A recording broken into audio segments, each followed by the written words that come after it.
ሰላም ጤና ይስጥልን ክቡራን የዩቲዩብ ቤተሰቦች፣ የሰዓቱን አጫጭር መረጃዎች እየቀርብ ያለው እስከ ፍጻሜው አብራችሁን ቆዩ።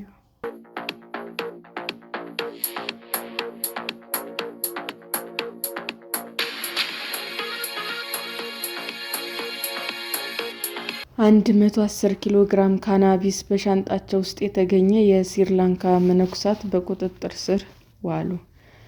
በስሪላንካ በሻንጣቸው ውስጥ 110 ኪሎ ግራም ካናቢስ ተደብቀው ወደ አገር ውስጥ ለማስገባት ሲሞክሩ የተገኙ 22 መነኮሳት በአውሮፕላን ማረፊያ ውስጥ በቁጥጥር ስር ዋሉ። የጉምሩክ ባለስልጣናት ቅዳሜ ዕለት መነኮሳቱ በዋና ከተማዋ ኮሎምቢያ በሚገኝ አውሮፕላን ማረፊያ ሲደርሱ እያንዳንዳቸው 5 ኪሎ ግራም የሚመዝን ኩሽ የተባለ አደንዛዥ ዕፅ በሻንጣቸው ውስጥ ደብቀው መገኘታቸውን ገልጸዋል። በዋናነት ተማሪዎች ናቸው የተባሉት መነኮሳት በቁጥጥር ስር ሲውሉ በስም ያልተገለጸ ግለሰብ ለ4 ቀናት ወጪያቸውን ሸፍኖ የእረፍት ጊዜያቸውን በታይላንድ እንዲያሳልፉ አድርጎ እየተመለሱ ነበር። ጉዞውን ያዘጋጀው 23ኛው መነኩሴ በኮሎምቢያ ከተማ ዳርቻ በቁጥጥር ስር መዋሉን ፖሊስ ለቢቢሲ ሲንሃል ተናግረዋል።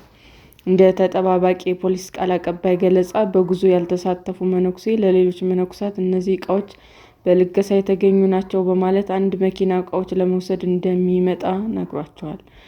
ምርመራውን የያዘው ፖሊስ ከስሪላንካ ቤተ መቅደስ የመጡ አንዳንድ መነኮሳት በሞባይል ስልካቸው ላይ መደበኛ ልብሶቻቸውን ለብሰው የእረፍት ጊዜያቸውን ሲያሳልፉ የሚያሳይ ምስልና ቪዲዮዎች አግኝቷል። 22ቱ መነኮሳት እሁድ ዕለት ፍርድ ቤት ከቀረቡ በኋላ ለተጨማሪ ምርመራ ለ7 ቀናት በእስር ቤት እንዲቆዩ ተደርገዋል። ፖሊስ ለቢቢሲ ሲንሃል መነኮሳቱ ምን እንደያዙ እንደማያውቁም ተናግረዋል። ዕፁ የተገኘ በትምህርት ቤት ቁሳቁሶች እና ጣፋጭ ነገሮች መካከል ነው። በአውሮፕላን ማረፊያው በኩል ወደ አገሪቱ በድብቅ አደንዛዥ ዕፅ በማዘዋወር ወንጀል የተጠረጠሩ መነኮሳቶቹ ሲያዙ የመጀመሪያ ጊዜ ነው።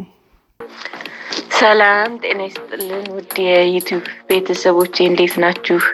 አዲስ ጀማሪ ነኝና ሰብስክራይብ ያደረጋችሁ አበረታቱኝ። አመሰግናለሁ። የዩቲዩብ አድማጮቻችን ለሰዓቱ ያቀረብኩላችሁ አጫጭር መረጃዎች ይህንን ይመስል ነበር። በሌላ መረጃ እስክንገናኝ ሼር፣ ላይክ፣ ሰብስክራይብ እንዲሁም ቢቀርብልን የምትሉት መረጃ ካለ ኮሜንት እያደረጋችሁ ቸር ቆዩን።